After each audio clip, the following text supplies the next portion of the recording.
Abram suas Bíblias na terceira carta de João e deixem elas abertas, a gente vai meditar nessa carta.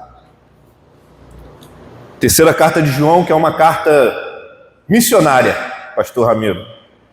Uma carta num contexto missionário e que fala sobre o acolhimento da igreja. O acolhimento da igreja é uma poderosa ferramenta missionária. E foi devido ao acolhimento, à hospitalidade da igreja, que o evangelho na igreja primitiva pôde avançar. Então nós vamos ver na terceira carta o apóstolo João escrevendo a um jovem chamado Gaio, o qual hospedava missionários em sua casa, em sua residência, e sustentava esses missionários, dava condições para eles conseguirem dar continuidade à sua jornada e assim o evangelho alcançar povos inalcançados. Então, o acolhimento da igreja, a hospitalidade, é uma ferramenta poderosa para o avanço do reino de Deus. Numa linguagem de marketing, o que a igreja tem para oferecer ao mundo? É justamente o acolhimento, as ovelhas que caminham como sem pastor. É justamente na igreja que elas vão encontrar esse acolhimento. Acolhimento dos irmãos na fé, mas também acolhimento de um Pai celestial que as ama. E é por isso que João escreve a terceira carta. Verso 1. O presbítero ao amado Gaio, a quem eu amo na verdade. O presbítero. Naquela época haviam muitos presbíteros na igreja, mas somente um era o presbítero. Aqui João já está no fim da vida. Aqui João já não é mais aquele menino que os irmãos conhecem bem lá em Lucas capítulo 5, em que ele está mexendo na rede junto com seu irmão Tiago e pescava junto com seus amigos André e Pedro. E de repente vem um homem e diz a ele: vem, segue-me.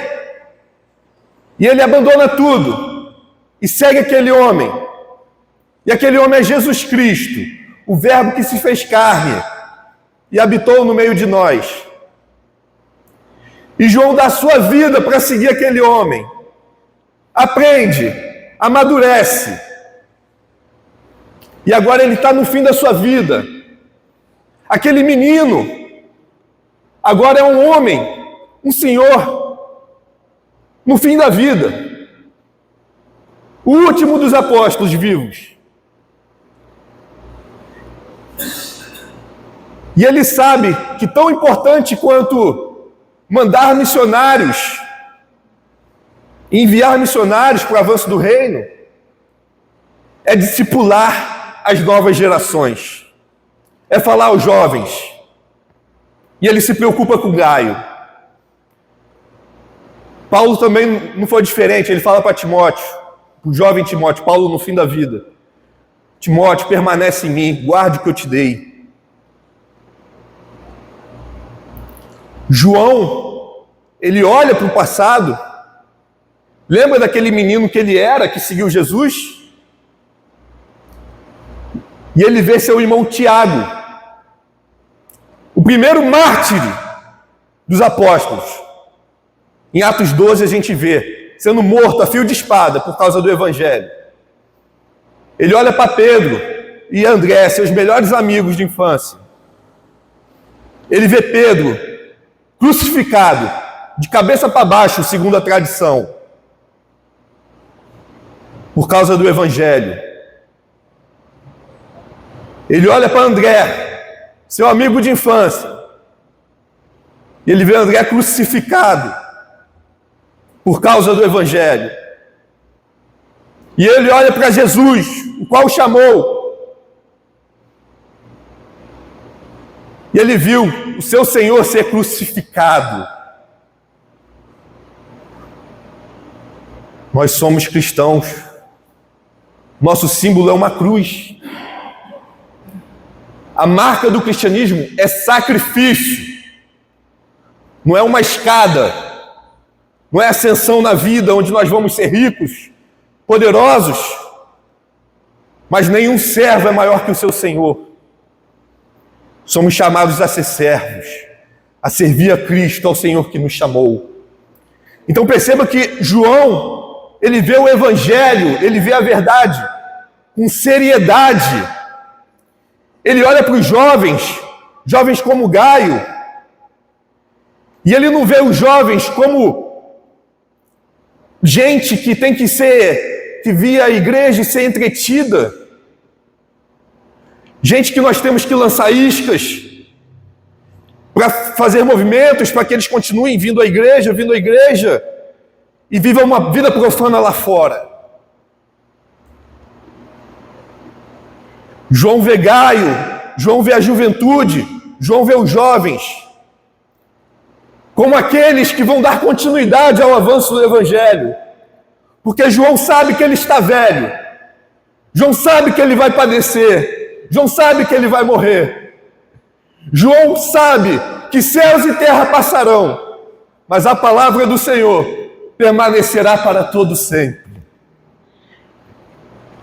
E é na verdade que João se apega, e é no Evangelho que João se apega, e é nesse Evangelho que João deposita toda a sua vida, toda a sua confiança, para que Gaio dê continuidade àquele homem, o último apóstolo, um senhor bem velho, que foi levado para o exílio, na ilha de Patmos. Ficou lá cerca de 4 anos. Escreveu as 7 igrejas da Ásia Menor. Agora ele volta do exílio. Está velho, provavelmente na cidade de Éfeso. E aqui não é mais aquele adolescente, jovem, conhecido como filho do trovão. Agora é um senhor velho. Um senhor próximo de partir. E ele é respeitado. Por isso que ele pode chegar na carta e com toda a simplicidade se apresentar como o presbítero. Porque todos iriam identificar quem era o presbítero.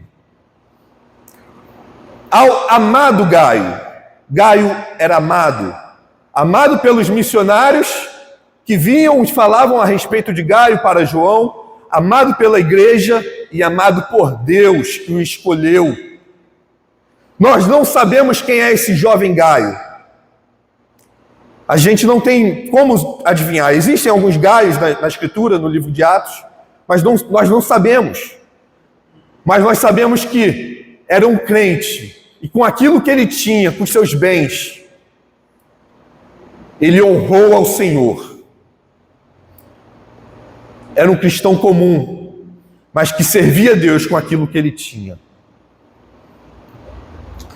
A quem eu amo na verdade. Verso 1. Veja, a causa de João amar Gaio não era porque Gaio torcia por mesmo time dele,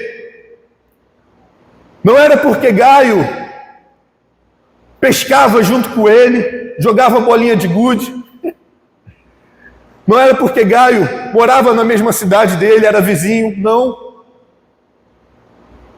O motivo pelo qual João nutria o amor por Gaio era a verdade, era o Evangelho, era Cristo Jesus. O Evangelho, irmãos, é o motivo, é a base que sustenta o nosso amor. E é por isso que na segunda carta de João, se a gente for ver lá no verso 10, ele vai dizer: se alguém vier, trouxer outro ensino a respeito de Jesus, heresias, falsas doutrinas, não o recebam em sua casa, porque João sabia que quando o falso ensino entra, quando lobos entram no meio do rebanho, o amor acaba e acontecem divisões.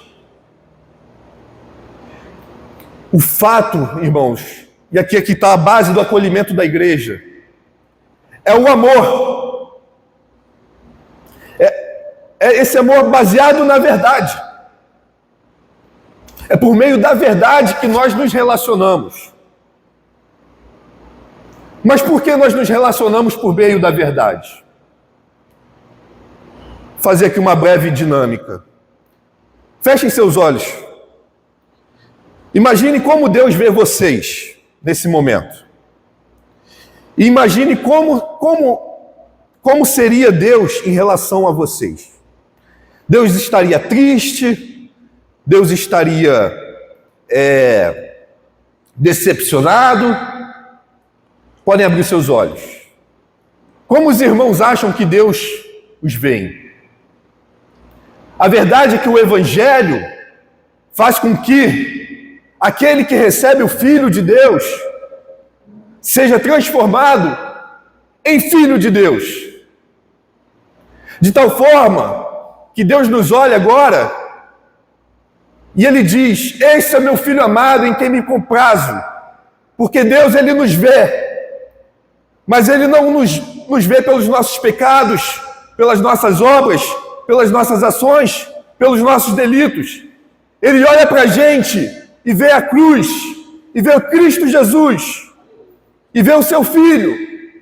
Por isso somos feitos filhos de Deus. Então, quando Ele olha para a gente, Ele não nos julga, Ele não nos condena, porque Ele olha para a gente e Ele vê a pessoa de Cristo, o qual morreu por nós. E é nesse Cristo que Paulo diz: eu quero ser achado nesse Cristo. Tudo que eu fiz, tudo que eu faço é esterco. E eu abandono essa justiça que vem da lei por meio de obras, porque eu quero me achegar diante desse Deus. E quero que seja achado em mim, não a justiça que vem da lei, mas a justiça que vem daquele homem perfeito, daquele santo, do justo, de Cristo Jesus. Então, irmãos, Deus, quando nos olha, Ele olha para Cristo Jesus, e é por isso que Ele tem deleite em sua igreja, e é por isso que nós temos que resplandecer a luz de Cristo, porque somente quando nós resplandecermos a luz de Cristo, Deus olhará para o seu povo, olhará para a sua igreja e terá deleite. Fora de Cristo, não tem como agradar a Deus. Nós precisamos de Cristo para agradar a Deus.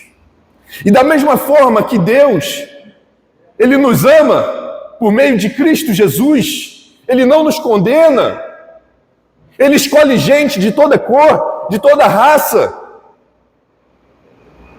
Quem somos nós para colocar filtros nas nossas relações, para fazer panelinhas, para fazer grupinhos? Nós não somos ninguém, somos miseráveis. E é por isso que a eleição nos humilha, porque Deus escolheu gente de todo tipo, de toda classe social, de toda condição econômica. Gente pobre. E esse Deus, Ele não pode ser domesticado. Não é porque você não gosta de alguém que Deus também não gosta. Deus pode salvar e transformar essa pessoa. Nós não podemos colocar filtros nas nossas relações. Na verdade, podemos. Um único filtro: a verdade, o Evangelho.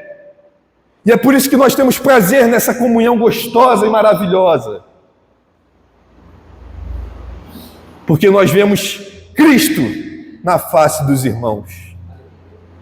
É Cristo que sustenta a nossa base. Eu vou até o verso 4.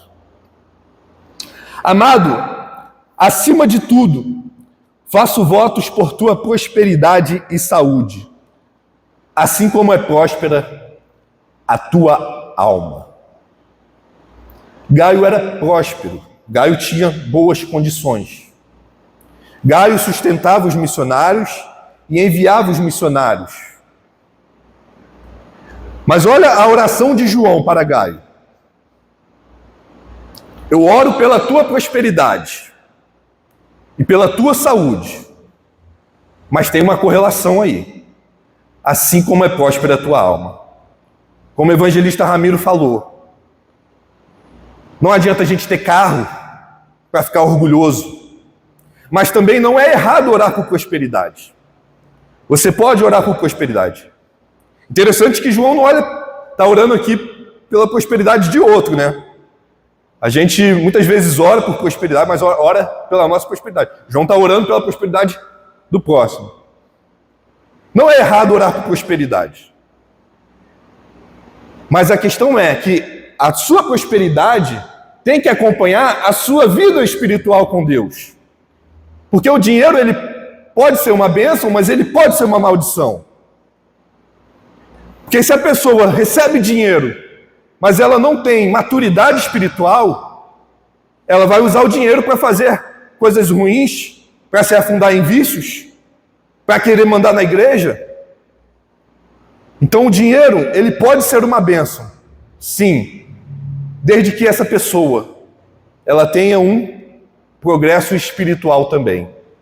Então que sejamos sim prósperos, tanto financeiramente quanto saúde, mas que a nossa alma, a nossa maturidade cristã acompanhe essa evolução. Gaio, João estava orando aqui pela prosperidade de Gaio, mas não era para Gaio ter o carro do ano, não era para Gaio ter uma casa e se ostentar, era para Gaio investir no evangelho, continuar investindo, continuar recebendo os missionários, para que esses missionários fossem e dessem frutos e testemunhassem de que Deus é bom, testemunhassem da justiça de Deus, testemunhassem do evangelho. João diz: pois fiquei sobremodo alegre pela vinda de irmãos e pelo seu testemunho da tua verdade. Como tu andas na verdade? Não tenho maior alegria do que esta, a de ouvir que meus filhos andam na verdade. A maior alegria de um verdadeiro pastor não é ficar pregando, não é nem mesmo saber se vocês entenderam a mensagem, mas é saber o que vai ser para você, irmão, o que vai ser para você, irmã. Essas palavras que você tem ouvido, você vai colocá-las em prática? A maior alegria de um pastor verdadeiro é ver as suas ovelhas andando na verdade. E esse é o maior milagre que pode acontecer. Um homem caído, ouvir do evangelho e andar na verdade. João tinha prazer em Gaio. João ficou feliz em ouvir que Gaio estava andando na verdade. Verso 5. Amado, procedes fielmente naquilo que praticas para com os irmãos. E isso você faz mesmo quando eles são estrangeiros. Gaio recebia missionários em sua casa, pessoas desconhecidas, homens estranhos. E na igreja, muitas das vezes é assim, a gente vai se relacionar com gente estranha, com gente esquisita, com gente diferente da gente.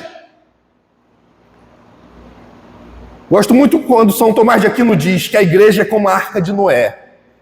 Você imagina a Arca de Noé, 40 dias, cheio de animais, cheio de fezes, urina. Imagina aquele cheiro. Provavelmente sem aguada, o pessoal não tomava banho, sem dar banho nos animais. Imagina o cheiro. Talvez não fosse, com certeza não era agradável aquela arca. Mas era melhor você estar naquela arca do que você estar fora dela. E assim é o corpo de Cristo. Assim é a igreja. Nós temos que aprender a viver em comunidade e a viver em amor. Verso 6. os quais perante a igreja deram testemunho do teu amor. Bem farás encaminhando em sua jornada por modo digno de Deus. Então aqueles missionários que eram enviados,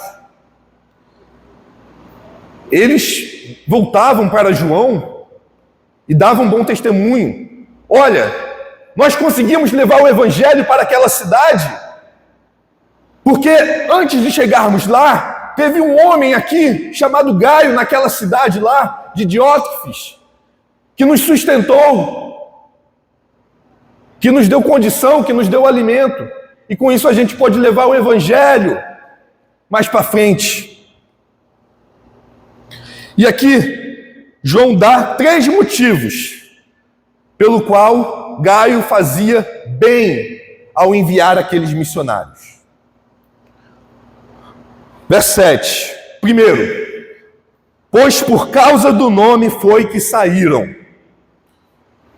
Gaio faria bem ao ajudar aqueles missionários, ao enviar aqueles missionários, porque eles tinham saído pelo motivo correto. Os missionários iam e levavam o evangelho por causa do nome de Cristo, para a glória de Cristo, para a glória de Deus. Há muita gente aí fazendo a obra de Deus, mas pelos motivos errados. Mas aqueles missionários largaram suas famílias, largaram suas cidades, pelo motivo certo, para a glória do nome do nosso Senhor Jesus Cristo. Segundo motivo, verso 7 ainda, nada recebendo dos gentios. Eles não saíram por causa de dinheiro. Eles não cobravam para pregar. Eles não estavam atrás de dinheiro. Há muitos mercenários, lobos, que se aproveitam da igreja de Cristo. Mas aqueles missionários não eram esses. Eles não aceitavam receber dinheiro dos gentios. Nem mesmo de Gaio eles recebiam dinheiro, somente alimento. Porque tudo era focado na verdade.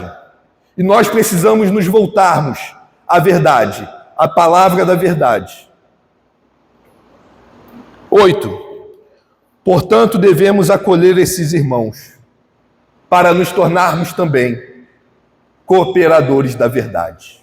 E aqui eu encerro. Cooperadores da verdade. O terceiro motivo pelo qual a igreja deve enviar, sustentar missionários, é porque quando nós fazemos isso, nós estamos cooperando para o avanço da verdade, para o avanço do evangelho, para a glória de Deus. Romanos 10, muito se fala, né? Como ouvirão se não há quem pregue? Muitos conhecem esse versículo, muitos conhecem esse texto. Mas tem uma continuidade ali, que vai dizer assim: e como pregarão se não forem enviados? Existe uma responsabilidade da igreja de enviar e sustentar a obra missionária.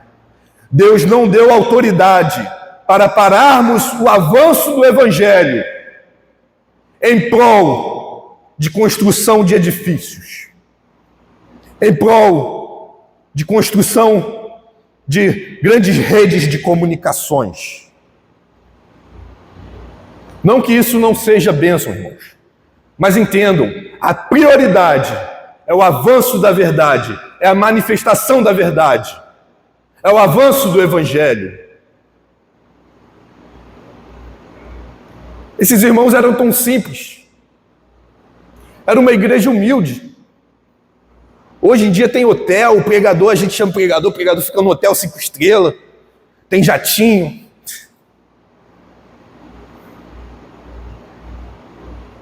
Essa igreja era tão simples. Eles ficavam em casa de estranho, recebiam apenas o alimento e iam. Eles não tinham toda a estrutura que a igreja brasileira hoje tem. Mas em Atos 17, versículo 6, vai dizer o que aqueles homens fizeram. Pelo poder do Espírito Santo, aqueles homens, vai dizer o texto, causaram alvoroço no mundo. Tudo o que nós precisamos é do poder do Espírito Santo, é sermos batizados com o Espírito Santo, é sermos ungidos pelo poder do Espírito Santo para levar o Evangelho. Nós não precisamos de grandes coisas, nós não precisamos de grandes recursos, nós precisamos de Deus, e Deus somente, e a sua palavra, a verdade. Por último, para encerrar, eu vou fechar no verso 8, abram sua Bíblia, em João, capítulo 10, verso 41.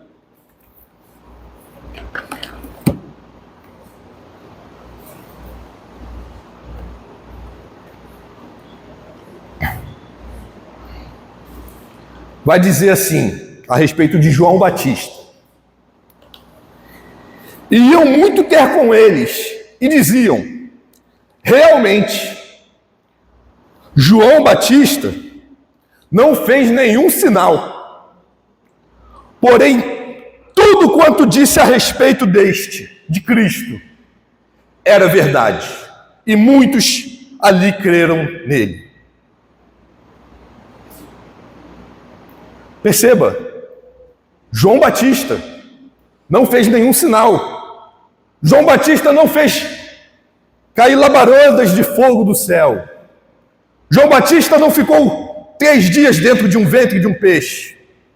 João Batista não fez um machado flutuar. João Batista não entregou sentenças futuras. Mas Jesus diz que ele é o maior dos profetas já nascido de mulher. Ele é o maior dentre os homens já nascido de mulher. E o texto aqui vai dizer que ele não fez nenhum sinal. Mas o que ele fazia? Tudo quanto ele disse a respeito de Cristo era verdade. O verdadeiro poder da igreja não está em milagres, em curandeirismo, em prodígios. Está na verdade.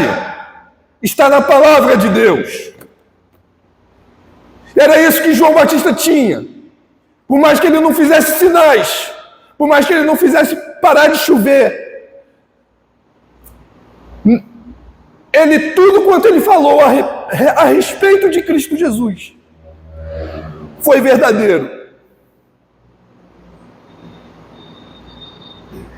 Nós somos a igreja de Cristo hoje, a qual foi chamada coluna e baluarte da verdade.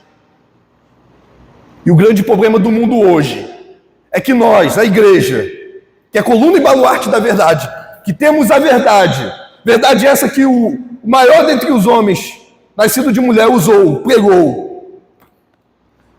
A igreja que tem a verdade, a palavra de Deus, ela está cheia de dúvidas. Está cheia de dúvidas. E o mundo, que está cheio de caminhos de mentiras, está cheio de verdades, impondo essas verdades para a igreja. E a igreja se curvando diante desse mundo. A minha oração é que a igreja volte à palavra de Deus. É que a igreja volte às Escrituras. Que a igreja deixa de ser essa igreja apóstata, distante da verdade,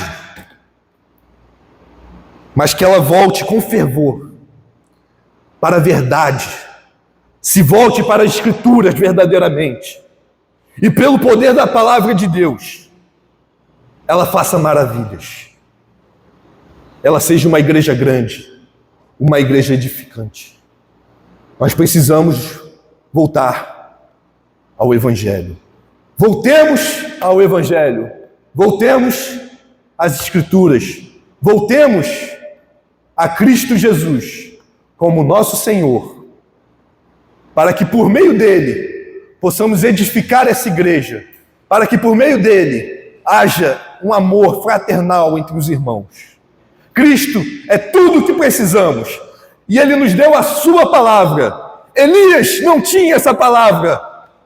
E ele fez grandes coisas. Nós temos a palavra de Deus. E pelo poder da palavra de Deus, a palavra de Deus diz que Elias era homem como nós. Nós somos homens. Mas Deus, pela sua graça, Ele nos deu a palavra. E é por meio dessa palavra, irmãos, que podemos fazer grandes coisas. Não para a glória do homem, mas para a glória de Deus. Amém? Vamos orar. Senhor, graças te dou, Senhor. Graças te dou porque não foi somente o teu Santo Espírito que nos revelou que Jesus Cristo é o Filho de Deus. Faça-nos, Pai, voltarmos à sua palavra, reconhecermos, Pai, a pessoa de Cristo, pois foi isso que João Batista fez. Ele viu Cristo e ele disse: eis o Cordeiro de Deus que tira o pecado do mundo. E a sua igreja hoje, Pai, ela precisa se recordar disso. Ela precisa olhar para Cristo. E ela precisa olhar para o mundo e ver que o maior problema do mundo não é a fome, não é a seca, não é a falta de dinheiro. O maior problema do mundo é o pecado. O homem caiu, o homem está morto em seus delitos e pecados. E a sua igreja hoje precisa voltar, olhar para Cristo, e assim como João Batista fez, dizer: Jesus Cristo é o Cordeiro de Deus que tira o pecado do mundo. Precisamos ter uma visão verdadeira a respeito de quem Cristo é, Senhor. Não deixe nós sermos levados por qualquer vento de doutrina. Assim como o pecado mata, o falso ensino, a falsa doutrina, a distância da verdade também mata, também divide, mata a sua igreja, Senhor. Não permita, Senhor, que sejamos destroçados por mentiras do mundo. Mas antes, Pai, como seu próprio Filho orou, Senhor, santifica-nos na verdade. A tua palavra é a verdade. Em nome de Jesus, Senhor, que eu oro. Amém.